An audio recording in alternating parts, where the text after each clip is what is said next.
రాకూడదు. మాము బాగుంది అక్కడ. నువ్వు ఎక్కడికి వెళ్ళావు నిన్న?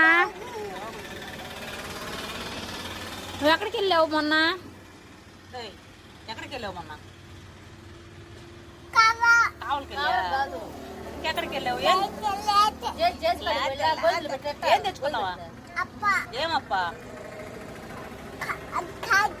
చాక్ ఇంకా కామ్ ఇంకా ఇంకా కామ్ సరే ఇంకా సరే ఏం కామ్ చట్నీ టిఫిన్ తెచ్చుకున్నావా? ఇడ్లీ తెచ్చావా? చట్నీ తెచ్చావా? ఎన్ని తెచ్చుకున్నావు? అక్కడే ఉంది పురుగు. పో.